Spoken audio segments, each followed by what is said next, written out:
we're very happy to have you all because the last time you all were here, you were going to a World Summit of Regional Leaders. I want to know what happened. What are some of the things that came out of it? Mm-hmm.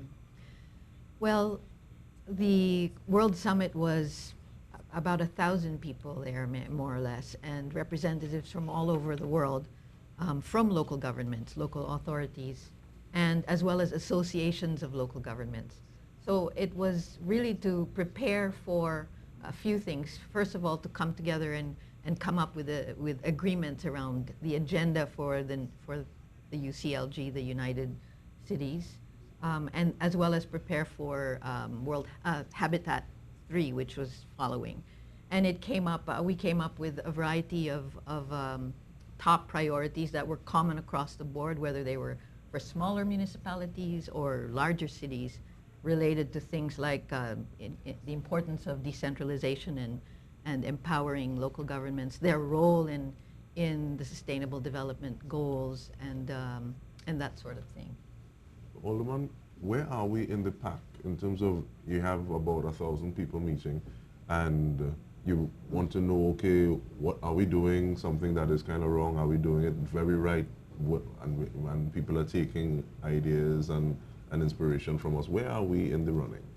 I think we are doing well, and I would want to tell you that the experience at this summit, it was awesome. Mm-hmm. All right, it was more or less like a feast of local government issues. And I think that we are doing well, and particularly this country is focusing on the reform of local government, mm-hmm. which will take us right in the bunch, mm-hmm. all right, if we're talking horse racing here. All right, so we would be in the bunch based on the work that this government has started doing with the local government reform.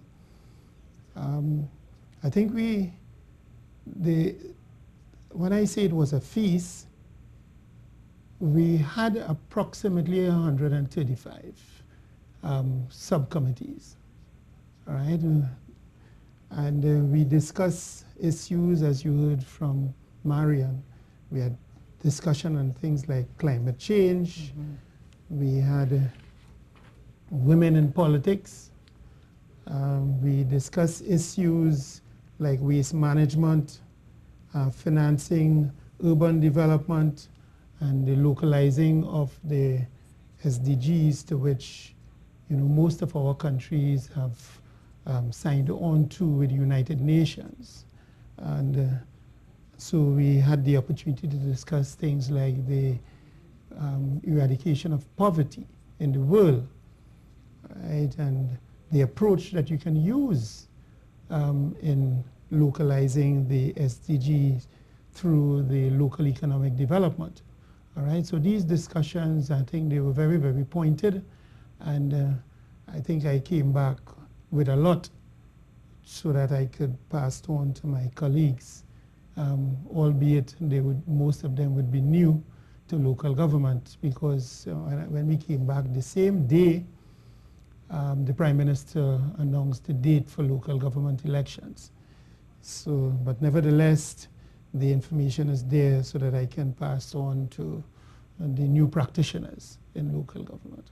How important is that ability to pass on and building capacity on that local level? Well, for me, I think it is quite simple, because there is the local government, the Trinidad and Tobago Local Government Association, all right, to which all practitioners are members, all right, so that we can use that as the vehicle to get the information through to our colleagues. It is bipartisan, and notwithstanding the party to which you belong, once you are a practitioner, you are a member of the association. I think the other thing too is that capacity building or capacity development was recognized during that conference and continues to be talked about as something that never stops. You need to continuously upgrade your local government authorities, both politicians as well as staff, so that they are able to address the new challenges of what comes along. And that was one of the points that was made at the conference in terms of the importance of capacity building and really strengthening local authorities so that they can deliver the services that the citizens require. But with 135 subcommittees and the raft of issues that we're dealing with, and you speak about the feast, how do you decide, okay, well, I need to be present at this one? Are there some that suffer, or how do you ascribe precedence? You would recall that we had a Caribbean team, which included a representation from Jamaica, one of their mayors. You had someone from Belize, Guyana, and myself.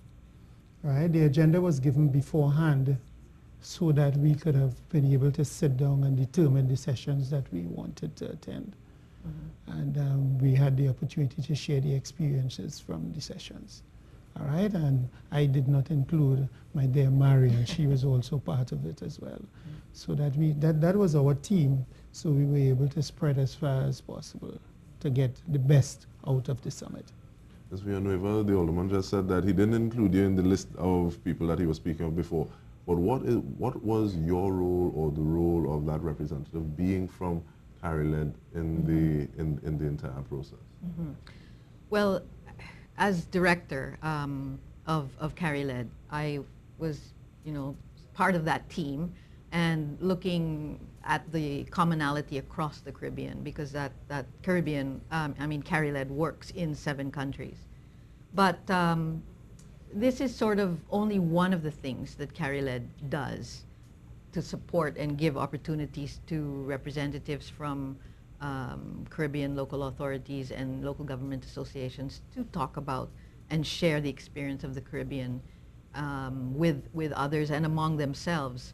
So the other thing that we did, so there was a 2 parts, there were 2 parts to our trip. The first part was the conference. The second part was the study tour, wherein we went to another Federation of Canadian Municipalities supported program in Colombia, in La Guajira. And that was also quite an eye-opener for all of us. And I think one of the messages, and Alderman, you may want to add to this, but I think one of the aha moments was that we all realized that there are challenges in local authorities. They're quite similar across the board. And the role of local governments and the solutions that local governments bring are also quite similar. But you need to adapt them to the context, to the reality of that particular situation. And that's what we saw in the study tour. There were a number of examples that our team gave and discussions and sharing that were quite well received.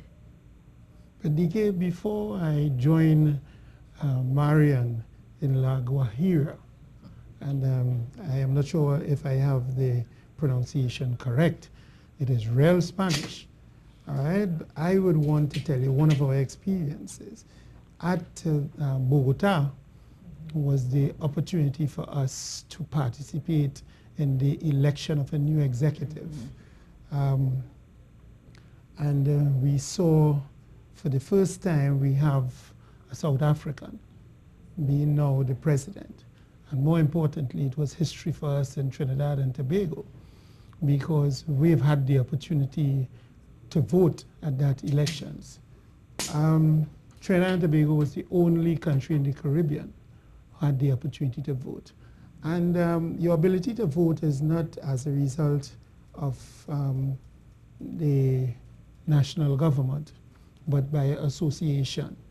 The Association of Local Government in Trinidad and Tobago is a member of the UCLG, and our payments were up to date, I should say. So that gave us the opportunity to vote in that election. And I think for me, that was very, very important.